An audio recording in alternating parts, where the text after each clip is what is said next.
ነኝ ብለዋል ስለተባሉት ኮሎኔል በፌስቡክ ላይ በሌሎች የማህበራዊ ትስስር ገጾችም አማካኝነት አወዛጋቢ ሐሳቦች እየተነሱ ይገኛሉ። በእርግጥም እርሳቸው ራሳቸውን ከሙሴ ጋር አነጻጽረዋል ወይ የሚለውንና ሌሎች ያልታዩ ያልተደመጡ ጉዳዮችን ለእናንተ ይዘን እንቀርባለን።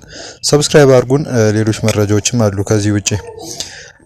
ኮሎኔል ደመቀ ዘውዱ በሰፊው የሚታወቁት የወልቃይት ጠገዴ የአማራ ማንነት አስመላሽ ኮሚቴ አመራር በመሆናቸው ነው።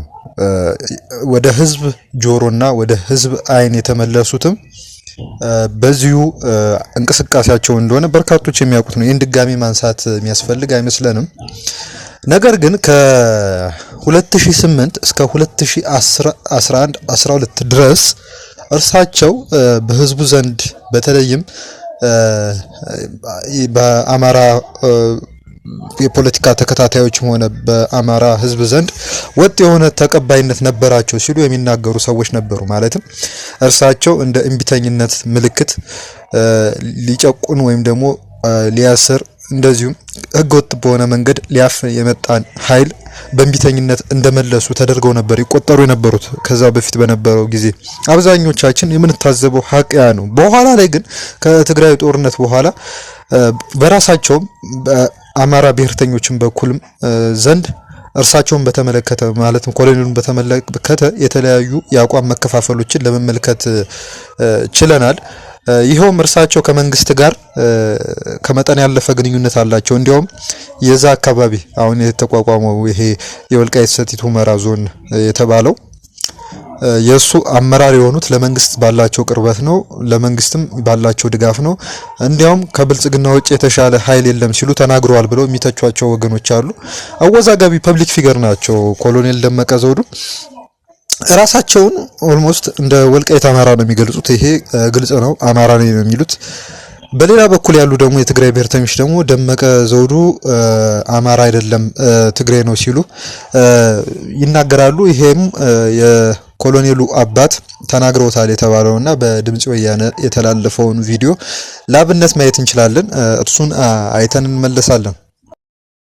ሌት ተበገሰ ሙኻኑ መስደወት ጻንሒት ዝገብሩ ወላዲ አቡኡ አይተ ዘውዳ አየለ ይዛረቡም እተለም አና እንደሃለሁ አሉ ሀይት ብራውተኛ አያንቀጠላ አያንቀይፈለ አዳ አላህ ወልቃይት ሆነ አንዲና ይዘሳያ ትግራዋጭ እንደለ ይዙህ ትግራዋይ ንውላዶም ደመቀ ዘውደ ተዝረኽቦሞ ክንደይ መመኸርኽዎን በትግራዋይነቱ ንጻቱን ከይጠራጠር መሓበር ኩሉን ይብሉም እኔ አማራ ትግራዋይ ዲዛለ ማሐረስታይ ንምጥፋ ንምላዕ ይሌላ ላይሰጎን ዘውዲ እምሪ ዲግዕም ዲክውዳሞ ንምላዕ ሂተዕሞይ ሞ ሓደ ማዓልቲ ኳው እኔ ይድኡ ይኽርና ከምዚ አልካ ብግንባር የወልካ ሐሰት የልካ የወልካ ሐሰት የልካ ከምዚ አልካ በመወቃ ተሐዲልኩም ወሰደኒ ከይዲህ ነግሩ ግሮባብቲ አይተ ዘውዳ አየለን መተዓቢቲ ደመቀ ዘውዳ እንግዲህ እንደ እርሳቸው እንደተጠቀሱት ከሆነ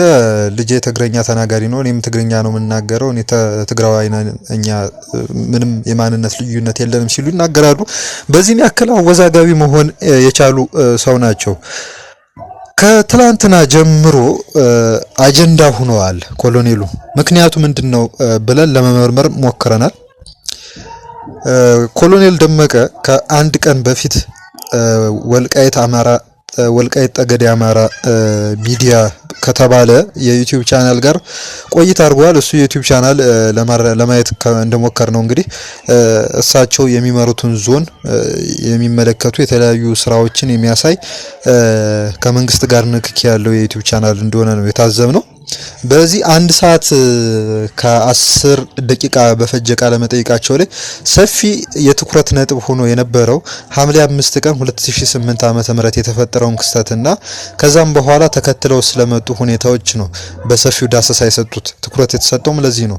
ሐምሌ 5 ሁላችሁም እንደምታውቁት እንግዲህ የጸጥታ አካላት እርሳቸውን ሊይዙ መኖሪያ ቤታቸው ድረስ መጣው ከባድ የሆነ የተኩስ ልውውጥ ተፈጥሮ ህዝቡም እንደዚህ ወጥቶ አምጾ በርካታ ነገሮች መደበኛ ከነበሩበት ወዳልነበሩበት ደረጃ የተሻገሩበት ወቅት ነበርና ይሄን በማስመልከት 10ኛ ዓመት የመታሰቢያ በዓል በዛሬው ዕለት ወልቃይት ጠገዴ አካባቢ እየተከበረ ይገኛል። ህዝባዊ ስብሰባም ተካሂዷል። በዛ ጉዳይ ዙሪያ ነው እንግዲህ ቃለ መጠይቅ የሰጡት። ሰፊውን ርዝማኔ የወሰዱት ጉዳዮች እነዚህ ናቸው። ከሐምሌ 5 በፊት ስለነበረው የኮሚቴው እንቅስቃሴ ከዛም በኋላም ስለነበረው አካሄድ ነው በሰፊው ቃለ መጠይቅ የሰጡት። የተወሰነው ክፍል ላይ ነው እንግዲህ የተወሰኑ ሀሳቦችን ያነሱት ማለት ነው። እኛ ሙሴ ነኝ የአማራ ህዝብ የመረጠኝ ሙሴ ነኝ ስለማለታቸው ለማረጋገጥ ነበረ አንድ ፍተሻ ለማድረግ የሞከርነው። ነገር ግን ከዛ ባሻገር ሁለት ሴንሲቲቭ የሆኑ ጉዳዮችን አንስተዋል ብለን እናምናለን። ከቃለ መጠይቁ የተረዳ ነው ይሄው ነው። አንደኛው ነገር በወልቃይት አካባቢ በጎንደር ስፔሲፊክሊ እንደጠቀሱት ከሆነ የትግራዋይ የተባለው ኃይል እንደማይሸነፍ እንግዲህ እርሳቸው ናቸው የኔ የጠቀሱት፣ እኛ አይደለም ያመጣ ነው። እሱም በምስል እናሳያቸዋለን። ትግራዋይ የተባለ ኃይል ትግራዋይ የሆነ የታጠቀ ኃይል አንቀጥቅጦ ይገዛል የሚለው ሐሳብ የፈረሰበት፣ ህወሓትም እንደዚሁ የነበረው ተጽዕኖ የቀነሰበት። እንዲያውም ምንድነው የሚሉት እዛ ላይ እንደ ምሳሌ የሚጠቅሱት ነገር አለ ከትግርኛ ቋንቋ ጋር በተገናኘ። እኛ ሙሉን አንነገረውም። ይሄን ቪዲዮ ተመልክተን እንመለስ። ያምስ ያን ጊዜ ህወሓትም ሄዶ ባይተነኩስ እኔም ባልከላከል የጎንደር ህዝብ ባይነሳ ምናልባት ህወሓት በኢትዮጵያ አሳድሮት የነበረ ተጽዕኖ ሰፊ ነው። በቃ እንደተፈራ ይኖር ነበር። እስካሁን ህወሓት ፍጹም አይነካ ኃይል ነው። ትግራዋይ የሚባል ኃይል በጭራሽ አይነካም፣ ኃያሎች ናቸው፣ ከነካቸው እንዲህ ያደርጋሉ ምናምን የሚለው ቴረር ነበረ በወጣቱ። አንዳንዱ በካፌ ትግርኛ ሲናገር ብድግ ብለው ይሄዱ ነበር ይባላል ጎንደር ራሱ። እና ህወሓት በጣም የተፈራበት ነገር ነበር። ያን ጊዜ ግን ያንቀላፋ አማራም ኢትዮጵያዊም ፍርሃት የተሰማው የነበረ ኢትዮጵያዊም አማራም እንዴ ህወሓት ለካ ተኩሰስ መግደልም ማሸነፍም ይቻላል የሚለው አንዱ የቀሰቀሰ ነው። ብቻም አይደለም ስርዓቱ የመጨረሻ የሄደ መሆኑን ወደ ህዝብ አመጽ እንደመጣ ያሳየ ነው። ከሱ በኋላ ከኢህአዴግ ውስጥ ያሉ አሁን እንደ ጠቅላይ ሚኒስትራችንን የዛኛው ለውጥ ከውስጥ ካሉ አመራሮች ፈላጊ ነበሩ። ከነገዱም ሌሎችም ያሉ ሰዎች እነ ለማም አሁን የሚባሉ የለማቴም የገዱትም የሚባል የነበረው ዛን ጊዜ እነሱም የሐምሌ 5 መሰረት አድርጎ ነበር ይህን ስርዓት በቅቶበታል፣ ከዚህ በኋላ ሪፎርም ብናደርግ የሚል ከድርጅቱ ከራሱ ነበረ። ያንን ህወሓት ደግሞ ዋና አድራጊ ፈጣሪዎች ነን የሚል ደግሞ ጭራሽ አይነካም፣ ሪፎርም አያስፈልግም ቀጥሎ የሚል ነበር። ያንን የፈጠረው ምክንያት ወደማይቀርበት መንገድ እንደተጓዘ ሐምሌ 5 አሳይቷል ማለት ነው። ስለዚህ ቀረ ጊዜያችን እንግዲህ ቪዲዮ ላይ እንደተመለከታችሁት ነው። ስፔሲፊክሊ እርሳቸው በኋላ ላይ ማረም ያልሰጡበትም ይሄ ለውዝግብ ክፍት የሆነ አስተያየት ነው። ምክንያቱም እንደ ማህበረሰብ እዛ አካባቢ ተፈናቅለናል፣ ከአካባቢው ተሰደናል ከ2013 ጦርነት በኋላ ብለው ክሌም የሚያነሱ አካላት አሉ። በተለያዩ ድንኳኖች በሱዳንም በዛውም በትግራይ ውስጥም ከመቀሌ እስከ አንዳንድ የትግራይ ከተሞች ድረስ የተፈናቀሉ ሰዎች ከአካባቢ ተፈናቅለናል ብለው ክሌም ያነሳሉና ዋናው ነጥባቸው ምንድነው? የዘር ማጽዳት ነው የተፈጸመብን፣ ዘራችን ታይቶ ነው እንጂ የህወሓት አባል እንሁን አልተፈተሸም የሚል አንድምታ ነው ያለው የነሱ አስተያየትና አሁን ኮሎኔሉ የሰጡት አስተያየት ላይ የትግራዋይ ኃይል አይበገርም ወይም አይሸነፍም የሚለው ሐሳብ በሐምሌ 5 ቀን 2008 ዓመተ ምህረት በተፈጠረው ክስተት ምክንያት ተፍረክርኳል የሚል ሐሳብ ነው ያነሱትና ለብዙ ትችቶች በር የሚከፍት ነው ብለን ነው የምናስበው። አንደኛው ትችት ምንድነው? የነበረው ፍልሚያ አንድን ኤሊት ወይም አንድን ቡድን የመፋለም ሳይሆን ህዝብን እንደ ህዝብ የመፋለም ሁኔታን ይሄ 95 ለ7 ለ6 ሚሊዮን ተብሎ በኢሳት ቴሌቪዥን ተላልፎ እንደነበረው አይነት ሐሳብ የሚያንጸባርቅ ነው የሚል አይነት ሐሳብ ሊያመጣ ይችላል። እርሳቸውም በኋላ ላይ ማረሚያ ያደርጉበታል ብለን ብንጠብቅ እንግዲህ ቆርጠን አውጥተን ካውድ ውጪ ያስገባ ነው እንዳይመስላችሁ ነው። ተከታትለናል እስከ መጨረሻው ድረስ ምንም ማረሚያ ያላመጡ እኛ ከህዝቡ ጋር አይደለም ጠባችን ፖለቲካል ኤሊቱ ጋር የሚል ነገር አላነሱምና ይሄ ለትችት ክፍት አድርጎት ነው ያየነው። ሁለተኛ ነገር ደግሞ ትግርኛ ቋንቋ ሲነገር የሚፈሩ ሰዎች ነበሩ የሚለው በእርግጥ በወቅቱ የነበረም ሀቅ ይሄ ነው። ማለት ሰላይ ናቸው ምን ተብለው ምንድናቸው እንደዚህ ከመንግስት ጋር ግንኙነት አላቸው እየተባለ ስፔሲፊክሊ አመጽ በነበረበት በአማራ ክልል ውስጥ የትግራይ ተወላጆች እንደ ስጋት ነበር የሚታዩት የነበሩትና ይሄ ሀቅ ነው። ግን በወቅቱ የነበረውን ሀቅ ደግሞ ለስለስ ባለ መልኩ መግለጽ ቢቻልና ይሄም ደግሞ ይቀርብባቸው ካለው ትችት አሁንም እየቀረበ ያለው ይሄውም ተጋሩን ለማጥፋት ነው የመጡት፣ ተጋሩን አፈናቅለው ነው ወልቃይትን የያዙት የሚለው አይነት ትችት በብዛት እንዳይመጣ ማድረግ ይቻል ነበር ብለን እናምናለን። እዚህ ቪዲዮ ላይ እንግዲህ እንዳያችሁት እንደዛ ነው ያሉትና የትግራይ ኃይል የተርበደበደበት ቀን ነው። ይሄን 10ኛ ዓመት ስናከብር በእጅጉ በልዩ ሁኔታ የምናከብረው ለውጥም የመጣበት ሁኔታ ስለሆነ ሲሉ ይናገራሉ። እንግዲህ ይሄን ጉዳይ ካየን እኔ እግዚአብሔር የመረጠኝ አማራ ሙሴ ነኝ ብለው ተናግረዋል ወይ ከሚለው ከመግባታችን በፊት መገናኛ ብዙሃኑ የዘገቡበትን አይነት አካሄድ እንመልከት። አንድ የፌስቡክ ገጽ ስሙን አንጠቅሰውም እሱ ነው መጀመሪያ ይህንን ዜና ያሰራጨው።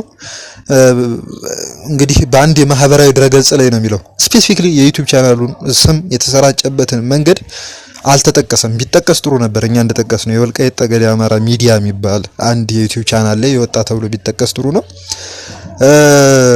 እንግዲህ የአማራ ሙሴ ነኝ ስለማለታቸው ለማለት ሲቃጣቸው ነው የሚለው ሄድላይኑ ላይ ብለዋል የሚል አይነት ይሄ ምንድነው? ይሄ ምንድነው የሚባለው? ክሊክ ቤት የሚባል ወይም በዩቲዩብ ምን ይባላል?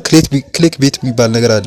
ሰው ጠቅ አድርጎ ገብቶ እንዲያይ ወይም ሰው ጠቅ አድርጎ ገብቶ እንዲያነብ የሚያስችል ርዕስ መምረጥ የሚባል ነገር አለ። ይሄ ትስቱ ኖርማል፣ ግን አንዳንዴ ደግሞ ሚስሊድ የሚያደርግበት ሁኔታ ይኖራልና እንደ ኮቴሽን የተቀመጠው እኔ የእግዚአብሔር የመረጠኝ የአማራ ሙሴ ነኝ ብለው ተናግረዋል ተብሎ ነው እንደ ኮቴሽን የተቀመጠው። ወረድ ስትሉ ግን ምንድነው የሚለው የአማራ ሙሴ ነኝ ለማለት ሲቃጣቸው ተስተውሏል የሚል ነው የቀረበው። በተጨማሪም ቅድም ያነሳንላችሁ ነጥብ አለ የተጋሩን እና ህወሓትን ጨፍልቆ የማቅረብ ሁኔታ ነው እንትን ያሉትና እንግዲህ ኮሎኔል ደመቀ የተጋነነ ምስል ለህወሓት ተፈጥሮ ነበር በወቅቱ በየትም አካባቢ ተጽዕኖ መፍጠር ይችላል የሚል ሐሳብ ሲያንጸባርቁ እንደነበር አንስተናል። ይሄ በርካታ አተታለው ዜናው ብዙም ሐሳብ አስተያየት የሚመስል ነገር ነው፣ ዜና የሚመስል አይደለም በብዛት ያለው። እንግዲህ በዚህ ንግግራቸው ላይ ወደ ኋላ ቪዲዮን እናሳያቸዋለን። ሐምሌ 5 ምናልባት በጎንደር ያክስተት ባይፈጠር ኖሮ የ2010 ለውጥ ላይ መጣ ይችላል። ጠቅላይ ሚኒስትሩም ወደ ስልጣን አይመጡም ነበር ብለው ነበር። ያኔ የተኛ አማራ የተኛ ኢትዮጵያዊ ለካስ ተኩሰም ህወሓትን መግደል ማሸነፍ ይቻላል የሚል ሐሳብ ቀስቅሷል የሚል ነገር አንስተዋል። ኮሎኔሉ እንግዲህ የወቅቱን ሁኔታ ሲያስታውሱ በእግዚአብሔር እንደተመረጠ ሙሴና ዳዊት አድርጎ አቅርቧል ተብሏል። እዚህ ላይ ሙሉ ጽሁፍ ሀተታውን አናነሳውም፣ ቪዲዮን እናስገባዋለን። ተመልከቱት እንግዲህ ቪዲዮን። ከዛም ባሻገር በዜናው ላይ ያልተካተተ ይሄ ማህበራዊ ሚዲያ ያሰራጨው ዜና ላይ ያልተካተተም አንድ ሐሳብ አለ። እንግዲህ እሱንም ምስሉን ማስገብተን እናንተ ምን አሳያችሁናል። ይሄን ተከታትለን እንመለስ። መጽሐፍና ነብ በታሪክ ሲተረክም ከሞቱ በኋላ ነው ታሪካቸው የሚነገረው። በራሳቸውን ታሪካቸውን ቁጭ ላይ ያዩ ሰዎች ጥቂት ሰዎች ነን ብዬ ማስብ። ከዚህ አንፃር እኔ እድለኛ ነው ብለው እግዚአብሔር በጣም ይወደኛል ብዬ ነው ማስብ። እግዚአብሔር ስለፈቀደ ነበር እኔ እንደዚህ ወጥቼ እስከዚህ እድሜ የሚኖረኛል ብዬ አላሰብ ነበር። ያን ጊዜ ግን እኔ በክብር ህይወቴም ሰጥቼ ግን ቀሪ አማራ ቀሪ ወልቃይት ጠገዴ ወጣት ትግሉን ያስፈጽመዋል የሚል ቃል ስለነበረኝ ያንን ቃል የፈጸምኩ በሚል ነው ነበር። ግን እግዚአብሔር ደግሞ በጣም ታምረኛ ነው። እኔም ቀርቼ ልጆቼም ቀርተው ለዚህኛው መድረክ 10ኛ ዓመት ለማክበርም ደርሰናል ማለት ነው። ይህን በዓል ይህን ተከትሎ ለአማራ ህዝብም ለውጥ አምጥቷል፣ ለኢትዮጵያውያንም ለውጥ መጥቷል። እኔ ራሴ የግሌ በዓል ነው ያላስብም። እኔ ከኔና ከእግዚአብሔር ላይ በጣም ትልቅ ነው ብዬ ስለማምን እኔ ሁሉ ያን ቀን በሃይማኖታዊ ጉዳይ አከብረዋለሁ። እሱ ቃሌ ነበረ እንደከብር። አሁን ስናየው የህዝቡ የሆነ ነው፣ የመላ ወጣቶች የሆነ ነው ደግሞ መሆን አለበት። የመላ ወልቃይት ጠገዴ ማህበረሰብ፣ የመላ ጎንደር ማህበረሰብ፣ የመላ አማራዎች፣ የመላ ኢትዮጵያውያን ነው። አስፍቶ ለሚያይ እምነት ላለው ሰው ከሆነ በምክንያት ነው ጎንደር ይህን ጉዳይ የተነሳው። ለዛኛው ለውጥ እንድመጣ ከባርነት እንድንወጣ ነበረ እግዚአብሔር ያንን የፈጠረ። እስራኤላውያን ከሲና በረሃ ሲወጡ ነፃ ሲወጡ ሙሴ ሰጣቸው። ከጎልያድ ጥቃት ነፃ ሲወጡ ዳዊት ሰጣቸው። ዛን ጊዜ ነው ደግሞ ያንን ችግር ህወሓት በጣም እዚያ ውስጥ አጣብቂ ውስጥ ሲደርስ ደግሞ እኔ ተገኘሁ። ብዙ ህዝብ ደግሞ ከኔ ጋር ተሰለፈ። እነዚያ ሰዎች ዳዊትም ተባለ ሙሴም ተባለ በኋላቸው ተከታይ ብዙ ነው። እድል ሆኖ ግን እነሱ ለታሪኩ አድለዋል። እኔ ያንን እድል ታሪክን ለኔ ስለሰጠኝ እግዚአብሔር በጣም ነው የማመሰግነው። ያን ጊዜ በጎኔ ሆነውም ጓደኞቼም እኔን ያገዘ ማህበረሰብ እኔን ያገዙ ወንድሞቼም ሁሌ ሳስታውሳቸው እኖራለሁ። ህይወትም ከፍለናል። እንዲሁ ዝም ብሎ አይደለም። ነሳይ ታከለ የመሰሉ ወንድሞቻችን ዋጋ ከፍለው አዛን ጊዜ ነሰጠይ ባብል የመሰሉ ሐምሌ 5 ቀን ዋጋ ከፍለናል። የቆሰሉ ወጣቶች አሉ። ያንን ብናደርግም ግን ይሄንን በዓል የማን ነው ብንለው ያን ህዝብ ሁሉ ስለተሳተፈበት ነው ሐምሌ 5 ውጤት እንዲያገኝ የተደረገው። ዝም ቢባል ወይ ኮሎኔል ራሱን በክብር አሳልፎ ያ ታሪክ ህወሓት የልብ ተሰምቶ ተመልሶ አማራዎች ጎንደሬዎች ከከተማቸው ቢሆንም ሰውን ገድለን ሰው እንዲህ አድርገን ደሙኔት አድርገን መጣን የሚለው ወደ ትምክት ይሆን ነበር። ህዝቡ ምን አገባይ ቢል ነው ማለት ምን አገባይ ስላላለ ስለተባበረ አሸናፊ ሆነናል።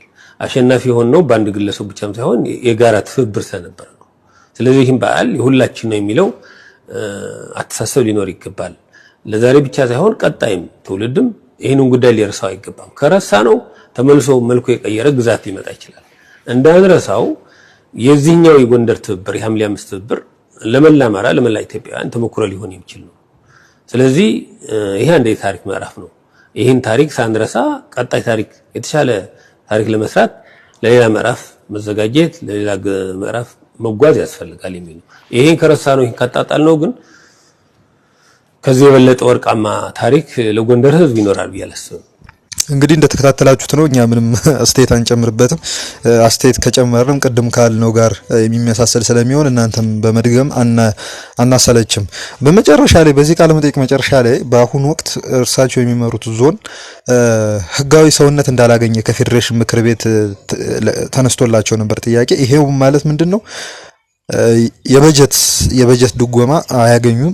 ከፌደራል መንግስቱ የሚቀርብ የማንኛውም አይነት እንትን ያገኙ አይደለም። በመደበኛ መልኩ ያው እየተንቀሳቀሰ ነው ዞኑ። ነገር ግን በመደበኛ መልኩ ሌሎች ክልሎች በሚያገኙበት አኳኋን በጀትም እያገኙ አይደሉም እሳቸው የሚመሩት ዞንና በዛ አካባቢ የሚኖሩት ነዋሪዎችና ይሄን ጉዳይ እንዴት እንደሚመለከቱ ሲጠየቁ በሚቀጥለው አመት ምናልባት በዞን ደረጃ እንደ ዞን በፌዴሬሽን ምክር ቤት እውቅና እናገኛለን የሚል ፈርጠም ያለ ንግግር ነው ያደረጉት። ይሄው ምንድነው? በህወሓትና በፌደራል መንግስቱ መካከል ውዝግብ ከሚነሳባቸው ጉዳዮች አንዱ የወልቃይት አካባቢ ጉዳይ ነው። የወልቃይት አካባቢ ጉዳይ ያላግባብ ተወስዷል፣ ተከልሏል የሚል ሐሳብ ከህወሓት ሰዎች ዘንድ እየተነሳ ነውና ይሄ የባሰው ነው። ይሄ የዞን እውቅና ከተሰጠ በህወሓትና በፌደራል መንግስቱ መካከል ያለው ውጥረት አንደኛ ይሰፋል፣ እየጨመረ ይመጣል። ሁለተኛ ነገር ደግሞ ህወሓት ለሚያነሳው የጦርነት ሁኔታ ወይም ደግሞ የጦርነት ዝግጅት እንደ አንድ ማጠየቂያ ይሆንለታል ተብሎ ነው የሚጠበቀው።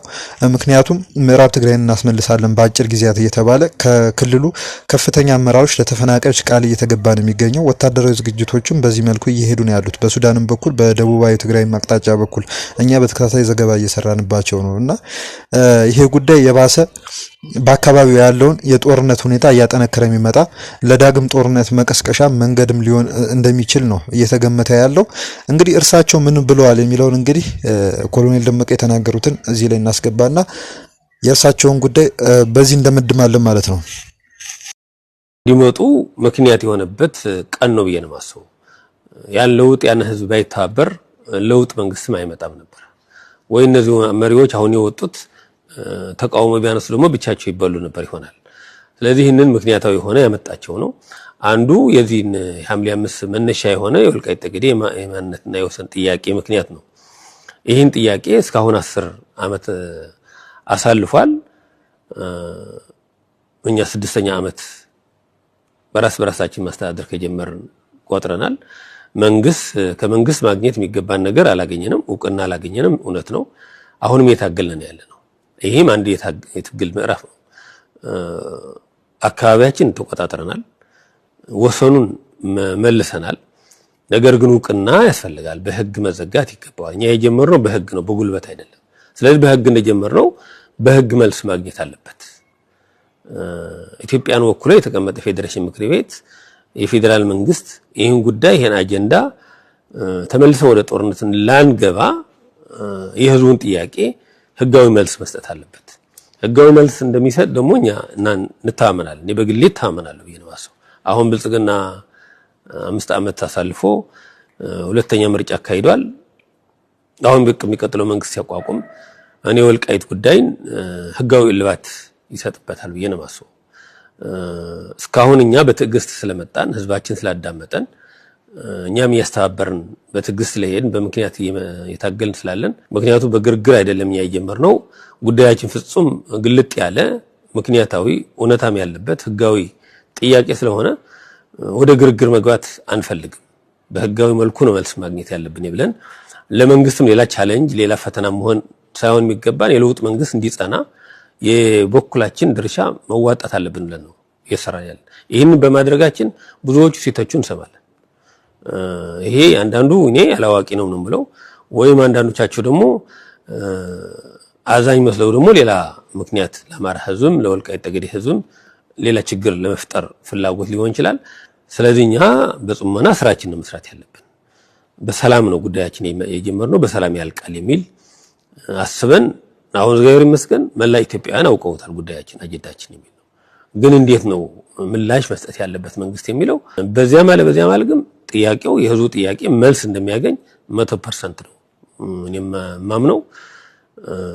አሁን መንግስት የራሱ የቸገረው ነገር ይኖራል እስካሁን ያስቆጣው ያቆየን ምክንያት ወደፊት ግን ይህን ጥያቄ ዝም ብሎ ይቀጥላል ብዬ አላስብም። የአማራ ህዝብ አንድ ጥያቄ ነው፣ የወልቃይት ጠገዴ ህዝብም አንድ ጥያቄ ነው፣ ይህን እውቅና ማግኘት። ስለዚህ ጥያቄው ግን ይመለሳል። ሁሌ በጦርነት ብቻ አይደለም መልስ የህዝብ መልስ የሚያገኘው በህግ ይመለሳል። ስለዚህ እኛ በህግ በትዕግስት ታግለን ውጤት ያመጣን ህዝቦች ተብለን ስለዚህኛው እንደ ወልቃይት ጠገዴ ማህበረሰብ እንደ ጎንደርም እንደ አማራም ከጎናችን እንዲቆም ነው የምፈልገው። አሁን በምንሄድበት ያለን መደገፍ ነው የሚሻል እንጂ ማሽሟጠጡ አይጠቅምም። ማጥላላቱም ይጠቅም አይደለም። የሚያጥላሉ ያሉ በግልም እንዳስተዳደርም እንደ ህዝብም ከአማራ ህዝብ እንዲነጠል የተለያየ አጀንዳዎች የሚካሄደው የአማራ ጠላቶች ናቸው እንጂ የአማራ ወዳጆች ናቸው ብዬ አላስብም። እውነተኛ አማራ ከሆነ መጥቶ መደገፍ ነው ያለበት። የበጀት ችግር አለን፣ አንድ ትምህርት ቤት ይስራለን፣ አንድ ክሊኒክ ይስራ መጥቶ ለህዝቡ አጋዥ ከሆነ ተቆርቋሪ ከሆነ ህዝቡ የቸገረው ነገር ምንድነው ብሎ ቀርቦ ማገዝ ይሻላል። ፌዴራል መንግስት ህጋዊ እውቅና እስከሚሰጥ ማለት ነው። ከዚህ ውጪ ግን ማጥላላቱ የሚጠቅም ስለማይሆን በዚህ ተደናግሮ ህዝቡም ይህን ጥያቄ አይመለስ የሚለው ወደ ተስፋ መቁረጥ እንዳይገባ በትዕግስት መጠበቅ ይገባዋል የሚል በዚህ አጋጣሚ መልእክቱ ላስተላልፍ።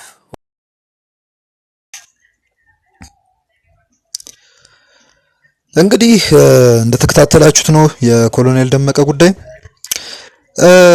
የእሳቸውን ጉዳይ ዘግተን ወደ አንድ ሰው ጉዳይ ብናመራ የተሻለ ይመስለኛል። አንድ ትዝ ካላችሁ አሜሪካ ውስጥ በቪዛ ችግር ምክንያት ሁለተኛ ነገር ደግሞ ከፋኖ ታጣቂ ኃይልም ጋር የቀድሞ ተዋጊ ነበር በሚል ወደ ሀገሩ እንዲመለስ የተደረገ አንዱ ሰው ነበረ፣ ሰለሞን ቦጋለ የሚባል። በትላንትናው ዕለት ከፋኖ ታጣቂዎች ጥቃት እንደተፈጸመበት በፌስቡክ ገጹ ላይ ገልጿል። ቦታው የት ነው፣ በምን ሁኔታ የተፈጸመበት ስለሚለው ጉዳይ ዝርዝር መረጃ አቀርባለሁ ብሏል። እንግዲህ አብረን የምናየው ይሆናል። ወደ መጨረሻ መረጃችን እናልፋለን። በኋላ ላይ ተጨማሪ መረጃዎችን አጠናቅረን ስለምንመጣ ይሄን የመጨረሻ እናርግ። ከሰሞኑ የትግራይ መንበረ ሰላማ ተብሎ በሚጠራው ተቋም ወይም ደግሞ የሃይማኖት መዋቅር ውስጥ የሚገኙ ጳጳሳት ላይ የግድያ ሙከራ ተፈጽሞ እንደነበረ ስንዘግብ ነበረ። እናም በእነዚህ በመንበረ ጳጳሳት ላይ የተፈጸመው የግድያ ሙከራን በተመለከተ እንግዲህ አንድ አዲስ ጉዳይ ወጥቷል። እንግዲህ በዚህ 3 ጥይት ነው የተተኮሰብን ብለዋል አቡነ ናትናኤል ብለናል ባለፈው ዘገባ ላይ ለቢቢሲ ትግርኛ በሰጡት። ነገር ግን አንድ ጥይት ሆነ ብሎ በመንበረ ሰላማ ስራ አስኪያጅ በሆኑት በመልአከ ምህረት ሀጎስ አረጉት ትእዛዝ እንዲተኩስ ትእዛዝ ተላልፎለታል የተባለ አንድ ዘበኛ ዋስትና እንዳይወጣ ተወስኗል ተብሏል። እንግዲህ እናም የዋስትና ጥያቄ ቀርቦ ነበረ። የአክሱም ከተማ ፖሊስም ይሄን ጉዳይ አጣርቶ የተተኮሰው ጥይት እንግዲህ ስለመተኮሱ ተረጋግጦ በፍርድ ቤት እንግዲህ ጉዳዩን እያየው ነበረ። እኚህ ዋርድያዎች ወይም ዘበኛዎች ብቻ አይደሉም። ምክትል ስራ አስኪያጁም ቅድም የጠቀስናቸው መላከ ምህረትም የዋስትና መብታችን ሊከበር ይገባል የሚል ጥያቄ አቅርበው ነበር። ሆኖም ግን የፍርድ ቤት ዳኞች ጉዳዩን ተመልክተው የዋስትና ጥያቄውን ውድቅ አድርገዋል የአራቱንም ሰዎች። እናም ውድቅ በማድረግ ለቀጣይ ሐምሌ 16 ቀን 2018 ዓ.ም ቀጠሮ ተሰጧቸው ወደ እስር ቤት ወይም ደግሞ ወደ ማረፊያ ቤት እንዲገቡ ተደርጓል ተብሏል። የመጨረሻ አንድ ደግሞ እንጨምርላችሁ። ሁላችሁም እንዳያችሁት ነው የቀድሞዋ የፌዴሬሽን ምክር ቤት አፈ ጉባኤና በአሁኑ ወቅት የስምረት ፓርቲ ውስጥ ከፍተኛ አመራር የሆኑት ወይዘሮ ኬሪያ ኢብራሂም እጅግ በጣም በብዙ ነገሮች እየተተረጎመ ያለ ንግግር አድርገዋል። ከህወሓት ጋር ተደርቦ ለሻዕቢያ ከመገረድ በብልጽግና አንገት መድፋት ይሻለኛል ሲሉ ተናግረዋል። ወይዘሮ ኬሪያ ከፋና ቲቪ ጋር ባደረጉት ቃለ መጠይቅ ላይ ትግራይን በበላይ የተቆጣጠሩት ናቸው ያሏቸውን ዶክተር ደብረጽዮን ገብረ ሚካኤልን የትግራይን ህዝብ ለሻዕቢያ አሳልፈው ለመስጠት ለላኩ ነው እየተዘጋጁ ነው ሲሉ ወንጅለዋል። ኬሪያ የቀድሞ ድርጅታቸው ህወሓት ትግራይን ለማጥፋት ይመኛል ያሉት ሻዕቢያ ተላላኪ ሆኖ እየተገረደ ይገኛል ሲሉ ነው የተናገሩት። ሊትራሊ ቃል በቃል እየተገረደ ብለዋል። ህወሓት የብልጽግና ተንበርካኪ መሆን የለብንም ነው የሚለን ያሉት ኬሪያ ለሻዕቢያ ከመገረድ እዚህ ብንበረከክ ነው የምመርጠው ብለው ተናግረዋል። ይሄ አነጋገራቸው እዚህ ላይ ማንጠቅሳቸውን በርካታ አይነት ትርጓሜዎችን በማህበራዊ ሚዲያ እየቀሰቀሰ ይገኛል። እንግዲህ አዳዲስ መረጃዎች ሲኖሩ ተመልሰን የምንመጣ ይሆናል። ስለምትከታተሉን በእጅጉ እናመሰግናችኋለን። መልካም ጊዜ ይሆንላችሁ። መልካም ቆይታ። ሰብስክራይብም አድርጉን።